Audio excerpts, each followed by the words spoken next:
నమస్తే. పూనం కౌర్ మనకి తెలుసు. ఆమె పవన్ కళ్యాణ్కి యాంటీగా అనేక మెసేజ్లు పెడుతూ ఉంటుంది. రీసెంట్గా ఒక మెసేజ్ పెట్టింది. అదేంటంటే, losing as a principled warrior is better than winning as conspiring cheater అనేది పెట్టింది. అంటే క్లియర్గా ఆమె ఏం చెప్తుందంటే, ఒక ప్రిన్సిపల్డ్ వారియర్గా, అంటే ఒక నియమాలకు కట్టుబడి ఉన్న ఒక యోధుడిగా ఓడిపోవడమే మేలు. ఒక మోసం చేసి, కుట్ర చేసి, ఒక చీటర్గా గెలవడం కంటే కూడా ఒక యోధుడిగా ఓడిపోవడమే మేలు అని ఆమె పెట్టింది. ఇప్పుడు ఇది పెద్ద ఎత్తున సంచలనం అవుతుంది. ఎందుకంటే ఇక్కడ చీటర్ ఎవరు, యోధుడు ఎవరు? ఆంధ్రప్రదేశ్ అంటే గెలిచింది ఎవరు? పవన్ కళ్యాణ్, చంద్రబాబు. సో వాళ్ళు చీటర్సు. ఓడింది ఎవరు? జగన్. సో జగన్ ఒక ప్రిన్సిపల్డ్ యోధుడు. సో ఇది ఈమె ఉద్దేశం అనేది క్లియర్గా తెలుస్తుంది. ఎందుకంటే ఆమె ఎక్కడ ఏమీ దాచుకోలేదు, నర్మగర్భంగా కూడా చెప్పలేదు, ఓపెన్గానే చెప్పింది.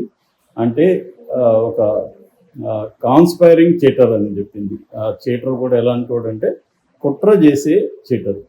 అంటే ఇక్కడ క్లియర్గా ఆమె ఉద్దేశం ఏంటంటే, ఈ ఎన్నికల్లో కుట్ర చేసి, మోసం చేసి చంద్రబాబు, పవన్ కళ్యాణ్ గెలిచారు.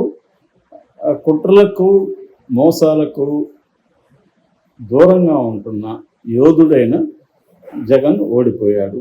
అది ఆమె చెప్పదలుచుకుంది. ఇక్కడ 2-3 అంశాలు ఉన్నాయి. ఒకటి, 420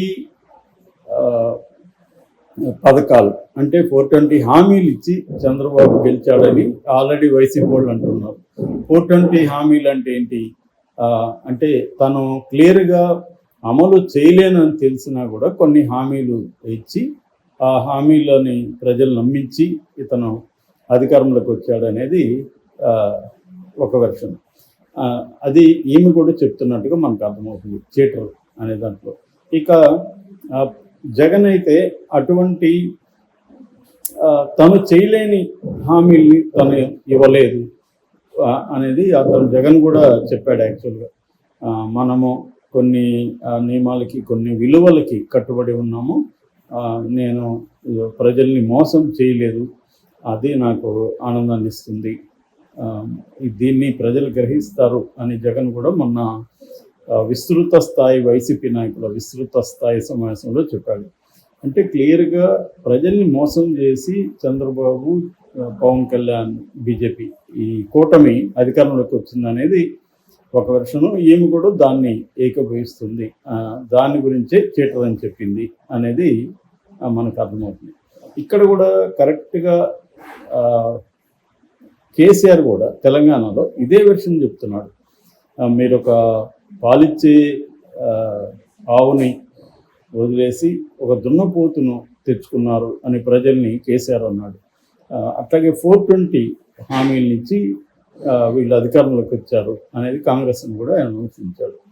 సో ఎప్పుడైనా కూడా ఓడిపోయిన వాళ్ళు, గెలిచిన వాళ్ళు మోసం చేసి గెలిచారు, నైతిక విజయం మాదే అని సర్ది చెప్పుకుంటుంటారు.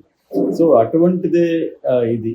సో ఇక్కడ ఎన్నికల్లో నిజానికి ఎన్నికలని కాదు, పాలిటిక్స్లో నేను చాలాసార్లు యుద్ధంతో పోలుస్తుంటాను పాలిటిక్స్ని.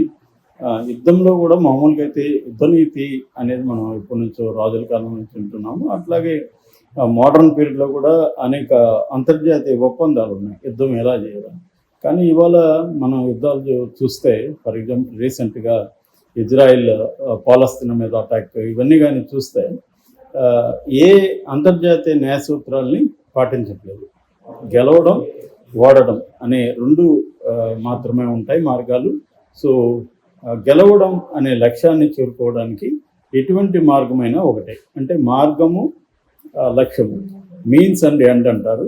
సో ఎండ్ బాగుండాలి, మీన్స్ కూడా బాగుండాలి అనేది గాంధీయన్ సూత్రం. కానీ ఇవాళ లక్ష్యం మనకు అనుకూలంగా ఉండాలి, ఆ లక్ష్యాన్ని ఏ మార్గంలోనైనా మనం చేరుకోవచ్చు అనేది ఇప్పుడు దాదాపు అన్ని పొలిటికల్ పార్టీలు నమ్ముతున్నారు. వాళ్ళ శక్తి మేరకు చేస్తున్నారు. సో ఇక్కడ జగన్ చేయలేకపోయాడు కాబట్టి నేను విలువలు కట్టుబడి ఉన్నాను, ఆయన విలువలు కట్టుబడి లేడు అని చెప్తున్నారు. అట్లా అనుకున్నప్పుడు జగన్ కూడా మద్యపాన నిషేధం అన్నాడు, మరి అదేం చేయలేదు. జాబ్ క్యాలెండర్ అన్నాడు, అదేమి అమలు చేయలేకపోయాడు. ఇట్లా తను కూడా అమలు చేయలేనని జగన్కి తెలియదు మద్యపాన నిషేధాన్ని. ఎందుకంటే ప్రపంచంలో ఇప్పటి వరకు సక్సెస్ఫుల్గా ఎక్కడ కూడా మద్యపాన నిషేధాన్ని అమలు చేయలేకపోయారు. అంటే క్లియర్గా మనం అమలు చేయలేము అని తెలిసి కూడా జగన్ ఇచ్చాడు. అట్లాగే ఉద్యోగులకు సంబంధించి హామీలు ఇట్లా అమలు చేయలేమని తెలిసి కూడా జగన్ కూడా ఇచ్చాడు, చంద్రబాబు కూడా ఇచ్చాడు. చంద్రబాబు ఇచ్చిన దాన్ని ప్రజలు నమ్మారు, ప్రజలు ఆయన గెలిపించారు.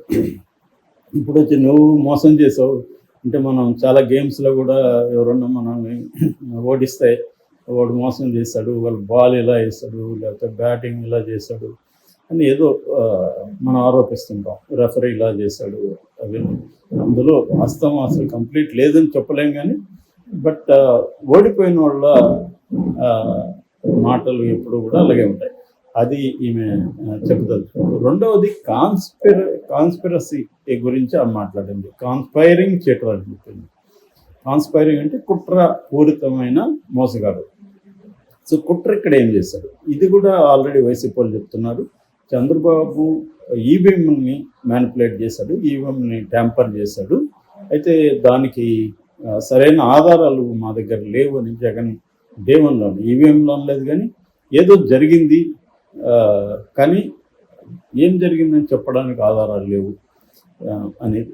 దీనికి కారణం ఏంటంటే ఎవరు కూడా ఊహించలేదు మరి ఘోరంగా 11 సీట్లు వైసీపీకి వస్తుందని. 40% ఓట్లు వచ్చినా కూడా 11 సీట్లు ఎలా వచ్చాయనేది చాలామందికి అర్థం కాని విషయం.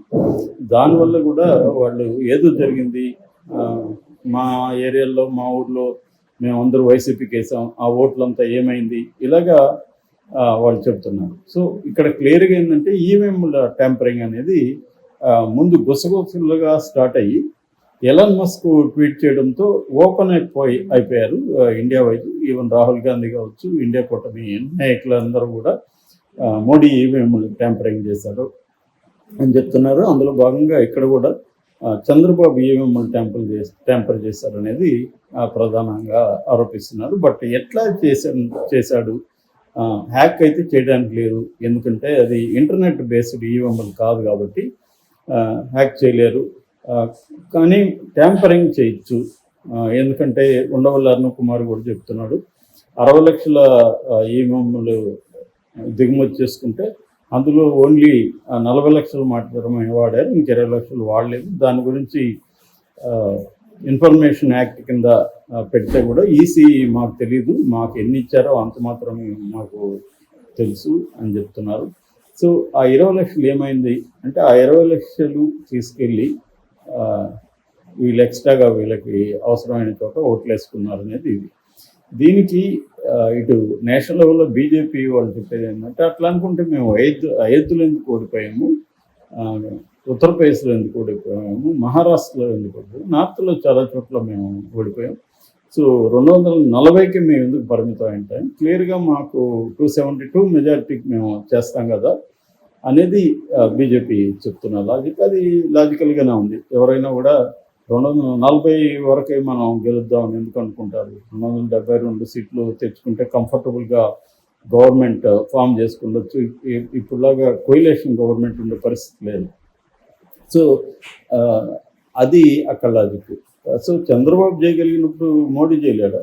సో క్లియర్గా ఏంటంటే ఈవీఎంలు ట్యాంపర్ చేసి లేకపోతే ఇంకొక పద్ధతులు ఈవీఎంని మ్యానిపులేట్ చేసి అధికారంలోకి వచ్చారు చంద్రబాబు కూటమి అనేది వైసీపీ వాళ్ళు ఆరోపిస్తున్నారు. దాన్నే ఈమె కూడా ఆరోపించింది.